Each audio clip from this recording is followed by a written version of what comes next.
பாரசீக வளைகுடாவை எல்லையாகவும் மற்ற பக்கம் வந்து சவுதி அரேபியாவை எல்லையாகவும் கொண்டது. இப்ப வந்து கட்டாருக்குள்ள நீங்க தரை வழியாக உள்நுழைய வேண்டும் அப்படின்னு சொன்னா சவுதி அரேபிய எல்லையை தாண்டித்தான் உள்நுழைய வேண்டும். எனவே கட்டாருக்கு வந்து உணவாக இருக்கட்டும், இல்லைன்னு சொன்னா கட்டாருக்கு தேவைப்படுகின்ற ஏனைய அத்தியாவசிய தேவை பொருட்களாக இருக்கட்டும், எல்லாமே வந்து மிக முக்கியமான விடயமா பார்க்கப்படுகிறது. 2020ஆம் ஆண்டு உலக 22ஆம் ஆண்டு உலக கிண்ண கால்பந்தாட்ட போட்டிகள் கட்டாரில் இடம்பெற போகிறது. அதற்கு தேவையான பொருட்கள் அதிகப்படியாக தரை வழியாகத்தான் கொண்டு செல்லப்பட்டுக் கொண்டிருக்கிறது.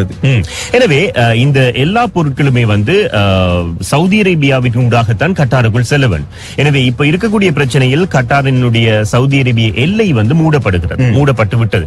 எனவே கட்டாருக்குள் எந்த பொருட்களும் உட்செல்ல முடியாது, தடை விதிக்கப்பட்டிருக்கிறது. எனவே இந்த ஒரு பெரிய பிரச்சனையின் அடிப்படையில் தான் இப்பொழுது கட்டார் முகம் கொடுத்துக் கொண்டிருக்கிறது. என்னதான் பிரச்சனை அப்படின்றது சாதாரணமாக நான் கூட நேற்று வரைக்கும் என்ன பாரு கட்டாரை பத்தி ஏதோ நிறைய நியூஸ் போகுது, என்ன நியூஸா இருக்குன்னு சொல்லி பெருசா இன்ட்ரெஸ்ட் எடுக்கல. நேற்றில இருந்தா அதை வந்து இன்ட்ரெஸ்ட் எடுக்க கேட்க ஆரம்பிச்சோம். இந்த மாதிரி நிறைய பேர் இருப்பீங்க, கட்டார்ல என்னப்பா நடக்குது, உண்மையிலே அங்க என்ன நடந்துட்டு இருக்குது, அந்த கேள்விக்கு வந்து ஒரு மிக முக்கியமான காரணம் சொல்ல வேண்டும். அவங்க வந்து சில தீவிரவாத அமைப்புகளுக்கு உதவி செய்வதாகவும் ஆதரவு அளிப்பதாகவும் செய்திகள் வெளிவந்திருக்கு. குறிப்பாக கட்டாரை பொறுத்தவரையில் கட்டாருக்கு மிகப்பெரிய போட்டி நாடு அப்படின்னு சொன்னா ஐக்கிய அரபு எமிரேட்ஸ், அதாவது துபாய், அபுதாபி, ஷார்ஜா போன்ற ஐக்கிய அரபு யுனைடெட் எமிரேட்ஸ் வந்து மிகப்பெரிய போட்டி நாடு. அதே நேரத்தில் வந்து சவுதி அரேபியாவுக்கு மிகப்பெரிய போட்டி நாடு ஈரான். இப்படி இருக்கிற நேரத்தில் சவுதி அரேபியா, ஐக்கிய அரபு எமிரேட்ஸ், பஹ்ரைன் போன்ற சுற்றி வர இருக்கக்கூடிய நாடுகள் வந்து கட்டார் தொடர்பாக அதிக கரிசனையோடு செயற்பட்டு வந்தன. இப்படி இருக்கக்கூடிய நாடுகள் எல்லாமே வந்து கட்டார் மீது இப்பொழுது பழி சுமத்த ஆரம்பித்திருக்கின்றார்கள். இந்த தீவிரவாத அமைப்புகளுக்கு இவர்கள் பண உதவி செய்கிறார்கள், ஆயுத உதவி செய்கிறார்கள். இது வந்து வளைகுடாவில் ஒரு பிரச்சனையை, பதற்றத்தை உருவாக்கக்கூடியதாக இருக்கிறது. அது மட்டும் இல்லாமல் கட்டாரினுடைய சில நிலைப்பாடுகள், குறிப்பாக கட்டார் வந்து ஈரானுக்கு ஆதரவாக பேசும் இந்த மாதிரியான விஷயங்கள் வருகின்ற நேரத்தில் வந்து அதிகப்படியாக இந்த நாடுகள் கட்டாருக்கு எதிராக இன்று நேற்றல்ல பல ஆண்டுகளாகவே செயற்பட்டு வந்திருக்கின்றன. சில ஆண்டுகளுக்கு முதலில் கூட சவுதி அரேபியா போன்ற நாடுகள் கட்டாரில் இருக்கக்கூடிய தங்களுடைய தூதுவர்களை மீள பெற்றிருந்தன. இருந்தாலும் பிறகு அது சமரசப்படுத்தப்பட்டு மீண்டும் அந்த ராஜதந்திர உறவுகள் வந்து வலுப்படுத்தப்பட்டது. இப்போ மீண்டும் இந்த பிரச்சனை திடீரென்று உருவாகி இருக்கு. இப்படி உலகளாவிய ரீதியில மிகப்பெரிய எதிர்ப்புகளை சந்தித்திருக்கக்கூடிய கட்டார் அரசாங்கம் என்ன சொல்கிறது என்று பார்த்தால், இல்லை இது வந்து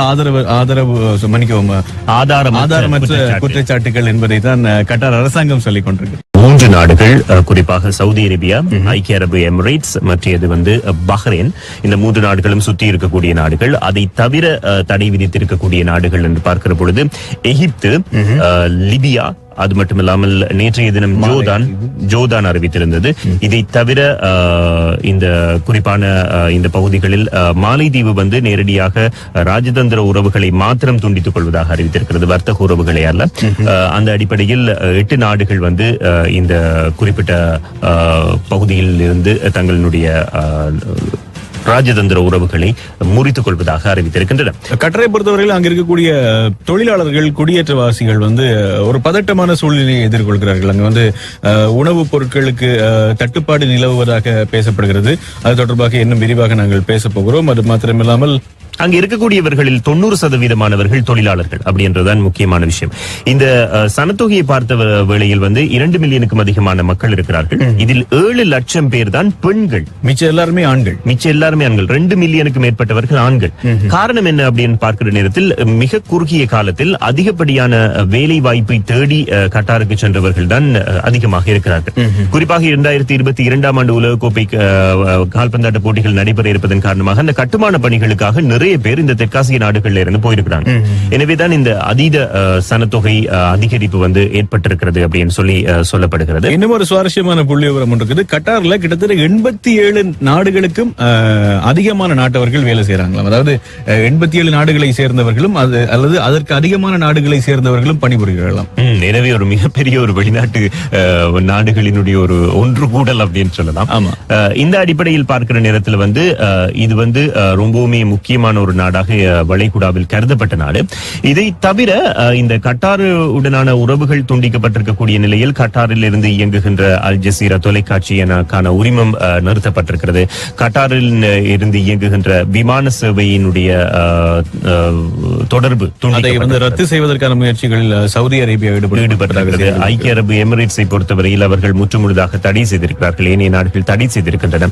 இதை தவிர பார்க்கின்ற வேளையில் குறிப்பாக 48 மணி நேரத்திற்குள் கடந்த திங்கட்கிழமை அறிவிக்கப்பட்டதன் அடிப்படையில் 48 மணி நேரத்திற்குள் கட்டாரினுடைய ராஜதந்திரிகள் நாட்டிலிருந்து வெளியேற வேண்டும் என்றும், அதே நேரத்தில் ஐக்கிய அரபு எமிரேட்ஸில் இருந்து 14 நாட்களுக்குள்ளும், சவுதி அரேபியா பஹ்ரைன் போன்ற நாடுகளில் இருந்து 21 நாட்களுக்குள்ளும் கட்டார் வாசிகள் வெளியேற வேண்டும் என்றும் அந்தந்த நாடுகள் அறிவித்திருக்கின்றன. ஆக இனிவரும் காலங்களில் கட்டாரில் ஒரு சின்ன பிரச்சனை இருக்கத்தான் போகுது போல இருக்கு. ஏன்னா வெளியில இருக்கக்கூடிய கட்டார் வாசிகள் மீண்டும் கட்டார் நோக்கி படையெடுக்கும் போது கட்டாருக்குள்ள தேவைகள் அதிகமாக இருக்கும். அந்த அரசாங்கம் எப்படி இவற்றை முகம் கொடுக்க போகிறது, எதிர்கொள்ள போகிறது, மக்களுடைய தேவைகளை எவ்வாறு பூர்த்தி செய்ய போகிறது, இது தொடர்பான சவால்கள் தான் கட்டார் அரசாங்கத்துக்கு இருக்க போகிறது. குறிப்பா கட்டார் ரியாலை பொறுத்தவரையில் கட்டார் ரியால்களை விற்பனை செய்து விடுங்கள் அப்படின்னு சொல்லி சவுதி மத்திய வங்கி அறிவித்திருக்கிறதாக சொல்லப்படுகிறது. அதே நேரத்தில் கட்டார் ரியால்களை வாங்க வேண்டாம் என்றும் அறிவித்திருக்கிறது.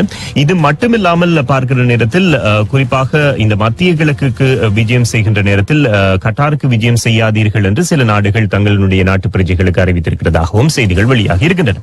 இந்த அடிப்படையில் குறிப்பாக நேற்றைய தினத்தை பொறுத்தவரையில் நேற்றைய தினம் வந்த செய்திகளின் அடிப்படையில் குறிப்பாக இந்த ஈரான் கட்டாரோடு நல்ல உறவை பேணுவதற்கு முயற்சிப்பதாகவும், அதே நேரத்தில் துருக்கி மற்றும் பிரான்ஸ் போன்ற நாடுகள், குவைத் போன்ற நாடுகள் சமரசத்தில் ஈடுபடுவதற்கு தாங்கள் எத்தனிப்பதாகவும் சொல்லுகின்றனர். உலக நாடுகளுடைய அண்ணனும் சொல்லியிருக்கிறார், நானும் சமரசத்துக்கு வருகிறேன் அப்படின்ற மாதிரியான கருத்துக்கள் அமெரிக்காவும் சொல்லியிருக்கிறது. அமெரிக்க ஜனாதிபதி டொனால்டு டிரம்ப் கட்டாருக்கான விஜயத்தை மேற்கொண்டு முடித்து சென்று 2 வாரங்களுக்குள் இந்த பிரச்சனைகள் எல்லாம் உருவாகி இருக்கிறது. இதற்கு நாங்கள் ஒபாமாவுக்கு நன்றி சொல்லியாகிறோம். எனவே இந்த பிரச்சனைகளுக்கு எது மூல காரணம், இல்லாவிட்டால் யார் ஆரம்ப புள்ளி, இப்படி என்ற பல கேள்விகள் மக்கள் மத்தியில் எழும்பி இருக்கிறது. இதயம் என்பது சதைதான் என்றால்